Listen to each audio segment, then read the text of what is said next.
The following is a presentation of the Missouri Sports Network.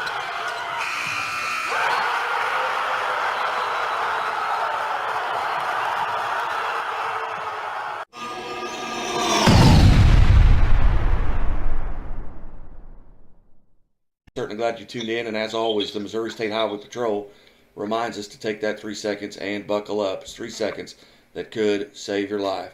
Well, this is something I've worked on now for about 5 years. An opportunity here to go back and kind of relive January the 18th of 1998 in the Tournament of Champions. And Teddy Dupay and Scott Brakebill are along with head coach for the Bolivar Liberators, Darin Archer. And Teddy, first off, hey, thanks for being part of the show today. Oh, sure thing. This is cool. I'm glad you guys asked me to jump on. And Scott Brakebill, you as well, and you are quarantined there, in your pickup right now. Yep, this is my home for a few weeks, I guess, working out of the truck. But thanks for having me on as well. It's always good to rehash some good memories. Yeah, Coach Archer alongside here, and we're maintaining as much social distancing as we can. But Darin, thanks for coming by today. You bet, my pleasure. And Teddy, we were talking a little bit off the air, but going back to that winter of 1998, what are some things that really stand out to you about the Tournament of Champions? Really impressive, and like I said, this is cool to be talking to you guys so long later. I remember, it was just an unbelievable tournament. They treated us really well. We went to a lot of places to play that year. We were like a circus sideshow, and it's because we were fun to watch. But, we were saying as kids, anytime you had a packed house, that was great. Anytime you had baskets that weren't attached to the ceiling, that was really great. Anytime you had seats with fans on all four sides, now you really thought it was playing big-time basketball. So it was a lot of fun. The games were great, high-quality basketball, knowledgeable fans.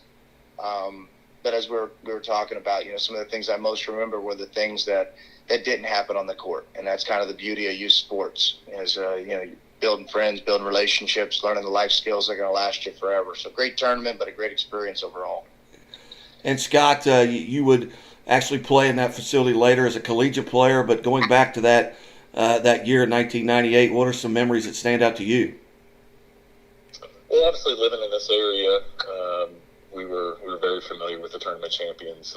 Most of us got to go to it growing up, and just to hear Bolivar's name be announced to play in that tournament, it was a year-long, build-up and anticipation to be able to step on that floor. We've had some past experiences and success on that floor, getting to play the Blue and Gold tournament every year, and previously winning it the year before. So we had some success on that floor, so we were excited, and obviously to hear what names, what teams from where across the country were going to come.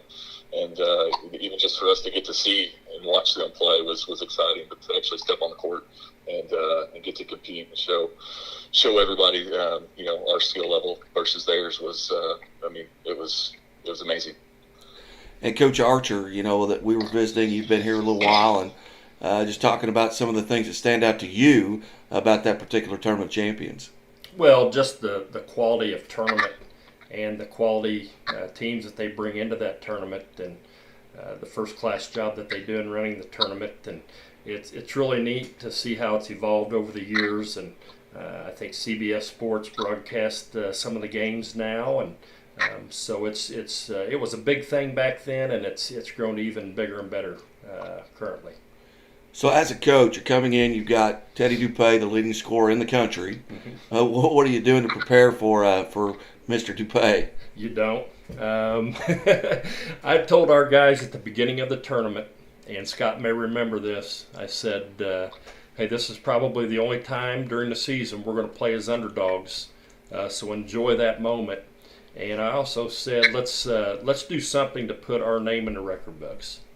And little did I know that after that game, I think there were 8 or 9 records broken in that single game. And now when I told our guys that, I didn't want the versus Bolivar to be at the end of that record, but quite a few of them were. But it was an awfully fun night. as you look back, Teddy Dupay, on that night, you had 52 points, which is still, or 58 points, I'm sorry, which is still the tournament champion single game record, as well as you had 38 points in the game against Hartville, so 129 points in the tournament, which is also still the tournament record. What about that night stands out? You had 13 threes, which is also a single game record. What that had to be exciting. Yeah, well, if I remember, wasn't the old record before that game? Didn't we both break it? Didn't Scott and I both break it that night? You did. Yes. Yeah, pretty neat, I think. Yeah, I can remember you guys maybe meeting at half court and shaking hands, and I was sitting next to a guy named Dwayne Banner, and I said, "There's 100 points at mid court right there, just between the two of you." What was it like during the game? Did you have much interaction? Yes and no. I think we were. It's kind of hard to explain. Scott will understand. Rarely, when you're a guy like us, do you really run into somebody who's willing to step up and fight back? Like, everybody's motivated at the beginning, but then once you start doing what you're doing, it doesn't take an opponent very long to realize they're overmatched, if that makes sense at all. You take somebody's will to fight. I can count them in my head, how many times we've run into somebody who was equally as good on the other end. And gosh, one time I think of a guy, Mateen Cleaves, when they beat us in a national championship game. I knew he was good. I knew he was strong. But then once we got out there and you really saw how people responded to him, how much command he had, how much respect he had from his coach, you knew you were in for a big fight. And he would tell you the same. You remember those people who really earn your respect, because of their quality. And I think that's something that sticks out in the game. The other thing is that the guys fouled me on every single shot. Refs were not giving us the calls. Do you remember that? Is that the case, Scott, where you guys foul them on every shot? Oh, absolutely. And luckily for me, we like you asked about if we had any interactions on the court. Luckily, I didn't have to guard him. I was a big guy, so I think we threw everybody else, including the water boy, out there trying to guard him, and we double teaming him, and we still couldn't stop him. I think it was I don't even know who it was, but I think we poked him in the eye once, and he still made it from half court. Someone hit him in the stomach, and he still made it. It just continuously throughout the game. Once he started going, it was obvious that there wasn't much that was going to stop him. Scott, you're absolutely right. I finally gave up and tried to double team him and put Andy Ruth and Michael Katrash on him. And if you guys remember, the old coaching boxes were right there where at the end of the bench. And Teddy, we were double teaming you, and you pulled up. I swear I could have reached out and touched you. You pulled up. One of my kids hit you in the stomach. The other one poked you in the eye, and you still hit the three. And they both looked at me, and I just shrugged my shoulders. I said, "Guys, I don't know what to tell you." Oh. Well, I got to tell you, I still play every day. I'm still working, trying to get better. Got to improve my shot and my skills, because the old body, it slows down a little when you get old. Well, and Scott, and a question for both of you. We'll start with Scott. Talk about some of the teammates that you had back then, and their experience and what it was like to be able to enjoy that atmosphere. Even though that was a fifth place game, it was a tremendous atmosphere. But that just the guys that you share that atmosphere with. It was, and really, for us, we were all kids that grew up together for the most part. So we've been playing together for years, and to get to step onto the court, and we knew it was going to be our last game at the tournament champions. We wanted to, like Coach said, we wanted to put our stamp at the tournament champions as a local team that stood up to this competition. And little did we know what we were actually getting into. We knew that they were going to shoot the ball as quick as they could. So we said, all right, we're going to fight back. We're going to go right back at them. And no matter how many shots they made on the other end, we went just as fast, pushing it back to the other end, and nobody backed down. I mean, from Coach mentioned Andy and Mike, were the younger starters on the team, and then other seniors, Jason Smith, who was an all-tournament team selection that year as well, who I think he was just short of 30 points in that game, and people rarely mention his name, but he was on fire as well, making plenty of shots. And then of course my best friend since day one was John Hacker, and he was the guy who we kind of came out there and assigned him to Teddy, I think, off the start, because he was a physical guard. He was big, strong, quick enough, and I think Teddy got him at 2 quick fouls, if I'm not correct there, Coach. But that's when we had to kind of shift our game plan. When John got a couple fouls and pushed some other guys over, and then we just continuously kept moving across the board. But again, another stat that I think that people forget about that game was, I think Oliver still holds the assist record in the tournament champions. Is that right, Guy? Yeah, Yes. that's right. Yep. Yeah, so that says a lot to our team and how unselfish these guys were and motivated, and the way we moved the ball. Obviously, it ended up in my hands quite a bit. I don't know, either because I wasn't being guarded, or just the guys knew that I was getting hot as well, and just fight back. But yeah, it was. I mean, it's a memory that passes down to my kids now, and I'm very proud and honored to be mentioned every year when this tournament comes around. And what is it, 22 years ago? And I think when people ask me how many points I scored, I think it's up to like 80 now. So by the time I'm 80 years old, I think I probably would have scored about 85, and Teddy probably would have scored 100 if memory serves me correctly.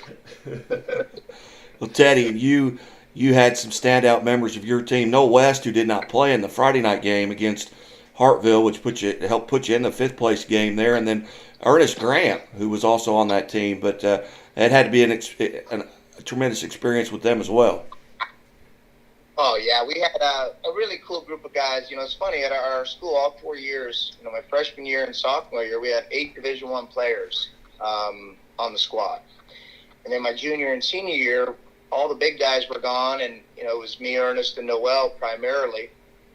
Noel, who was just incredible. He doesn't play on Friday night, Seventh-day Adventist. And that hurt us throughout the season. I think we lost 5 games, and I want to say 5 of them were on Friday nights. So he's very important to our squad. Ernest, obviously, best athlete I've ever been around. Nobody like him, and the best man. He, when I went to Florida, I wore 24 in high school. When I went to Florida, there was a guy with 24. So I was first going to try and talk him into giving it to me, but then I changed my mind, and I wore number 5 all my times at Florida. And then even in the pros, I wore number 5 in honor of Ernest. That was his number. So, he's my best friend. We were dorm mates in college, and very, very close. I talked to him yesterday. So, yeah, I mean, when you're playing, it's cool about high school. You're playing with friends, and then you're going to spend all that time off the court. All the things that make a team good, you automatically do that when you're in high school. But, yeah, it was a lot of fun, and we as a team, we were ultra small, so we played, try to play very aggressive in the passing lanes, really push up. We knew in a half-court setting, even if we stopped somebody, we weren't probably going to get the rebound anyway. So we just kind of calculated if we can go out, really pressure the ball, see if we can get people dribbling up the sideline, get them in a speed dribble. If we could force turnovers, it was worth taking that risk because we could convert it on the other end in transition, and so we'd give up buckets. But I think when a team was willing to pass the ball, which a lot of young point guards are not, we pressure them, they try and dribble through it like they have something to prove, and once we get them in a speed dribble, they're in big trouble. But yeah, when a team's willing to move the ball, pass the ball, and be unselfish, it opens us up to giving up a lot of buckets, especially around the hoop. So, we were just looking for ways to win. That's a lot of fun, but we were small. We were real small. 198 points scored, I believe, that night. So everybody got the ball up and down the floor, and like Coach Archer mentioned, that the 9 or 10 records, single game records, broken in that game. Not to mention the total points in the tournament, which Teddy set. But when you leave there, you come out of that Tournament of Champions experience. Kind of give us an idea of what the rest of each of your seasons were like, and we'll start with Scott. I'd like to not remember the end of your season. Since you're talking about it. I share that thought, Scott. Yeah, Coach Dennis did a little hard to talk about about to this day, but we had an amazing year. We had an amazing career there in Bolivar, really leading up to many more successes and great teams after our success. But we obviously our only losses to throughout the season were during the tournament champions that year up until the very last game of the season, which most of us remember. We lost in the district championship to Nixa. So that's kind of how it ended. It ended bittersweet, but that's still not easy to talk about 22 years later. But it's great to remember the great times that we did have and the amazing team that was on the court from top to bottom. And Teddy, what was your remaining season like? That whole year was really cool. Like I said, we traveled a lot. We played in the KMOX in St. Louis, played in Springfield. We played in the City of Palms Classic in Fort Myers, obviously. We played in a Hooters event. We played several just really big marquee events. So the whole year was really fun. After that year, I would go on later in that season to break the all-time Florida scoring record, and that record's still there too. And so that was pretty neat. We went on throughout the season and made a great run deep into the playoffs all the way to the end. But then we ended up losing to Miami Senior High School, who Frank Martin was the coach. He's coach of South Carolina now. They had Udonis Haslam, Wright, Sylvan Robinson, Antonio Latimer, Steve Blake. Basically had 5 NBA players in their starting lineup. But luckily, I got 3 of those guys to come with me to Florida on our team that won, SEC championships and went to the Final Four and stuff like that. And that's how we ended that season, number 2. And the same thing we did a few years before against Vince Carter and the crew. We were ranked 6th in the country. We lost in a state championship to Daytona Beach Mainland. So, then we finished 2nd when I was in college. We lost in a national championship game to Michigan State. So, if you listen to my dad, he'll tell you I'm the best loser in the country. Well, did you guys have an opportunity, after that historic night, back in '98? Did you ever have another opportunity to meet, or did you kind of follow each other's careers a little bit? Because I know, Scott, you had an opportunity to play in the Sweet 16, and Teddy, you were talking about your postseason at the college level. Did you guys maybe pay attention a little bit? Absolutely, yeah. I still recall to this day when we did meet after the game or during the all-tournament team announcements. Teddy was like, "Hey, I'll see you in the NCAA tournament," because we kind of both knew at that time we both had an opportunity to be there, and we did. Little did we know, a year later we were able to play in the big stage at Missouri State and get to the tournament and play against Wisconsin, Tennessee, and then Duke in the Sweet 16.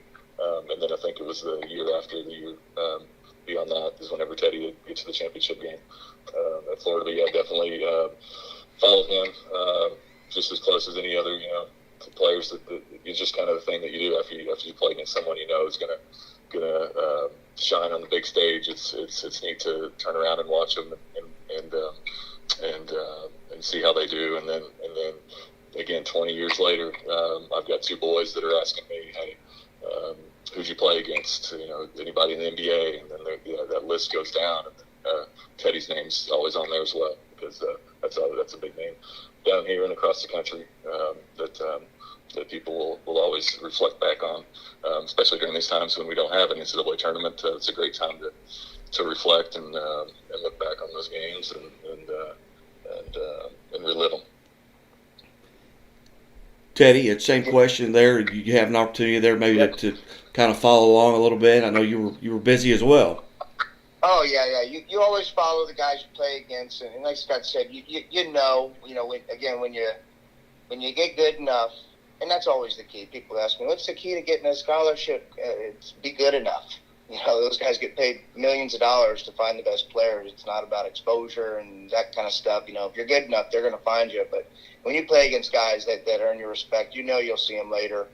And, you always want the guys you play against to do well. It's kind of like if you're rooting for XYZ team and they lose in the Sweet 16, you kind of want that team that beat you to go all the way. It makes you feel like you lost to a winner. It gives it a little, makes you feel better about yourself. And Then obviously we've been able to jump on the calls here, a handful of times over, 20 years. But yeah, during the Bass Pro out there, we've had these calls, and when you look back on it, it's a little easier to talk about yourself now that it was just so long ago. When you're coming up, you always want to be humble and you want to deflect. But when you look back on what we did, people are still talking about it. Those records are there, and at the end of the day, you brought a lot of happiness and joy to people by playing the game of basketball, and to have a person way out there talking to their kids about me way over here, down here is I'll tell you, it's pretty flattering and pretty neat. It's really, really cool. Well, it's still the game that we've talked about around this area and the tournament champions more than any other. And Coach Archer, maybe the only time in the history of basketball that a coach walks off to a standing ovation after giving up 103 points. Yes. Yeah, that was the most amazing thing was there were two teams out there just battling everything they had, especially after playing two previous nights and pretty contested games. But to walk off that floor after the game to a standing ovation in a fifth place game was pretty amazing. And Teddy, I've got a question for you, just for the record, and for my own personal well-being. Didn't you score over 60 points like a week or two after you hit 58 on us? Oh yeah, I hit. We all the time really. I had 70 in one of the playoff games. We had games. I remember the first game of the year. I had the first 7 plays of the second half, 7 for 7, 7 threes, and I had 55 points with 5 minutes to go in the third quarter. And coach pulled me out. He's like, "It's a long season." So, he was not, leave me in at all costs. I averaged 42 for the season, but there were a lot of games where I didn't play the fourth quarter and we were beating teams bad, and he'd take me out. So, our offense was designed to let it fly. Yeah. And, so, we put the time in, we put the work in, and I practiced as much or more as anybody possibly could. There's only so much time in the day, and I took a lot of pride in that. But with that said, I see 100% of the coaches now, even with people doing it in the league, they really limit what kids can do. And our coach was pretty open to, the best shot we could get is one that I took, and that was a good offensive plan. We slow it down and we start running plays, double teams and triple teams actually become, a real deterrent to shoot. There's better shots. But if you're in transition most of the time, and even if 2 or 3 guys are guarding you and they're backing up, or they're forced to pick you up at half court, that gives me a lot more room to maneuver around them and get to my spots. So, by just playing the style of play that was beneficial for us. And then 2 years, 3 years later, you had an exchange student, a couple 6'8" guys, pretty good heady guards that couldn't shoot. And they still played fast. They still pushed the ball. But he was able to adjust his coaching style for the pieces that he had. And the pieces he had with me were to let us loose. And I really am thankful for that. Because I don't think I'm so small that had he not done that and in that humble and open as a coach, who knows if I would have got the looks. Because when you look at me, you wouldn't think, hey, let's give this guy a chance for at the next level.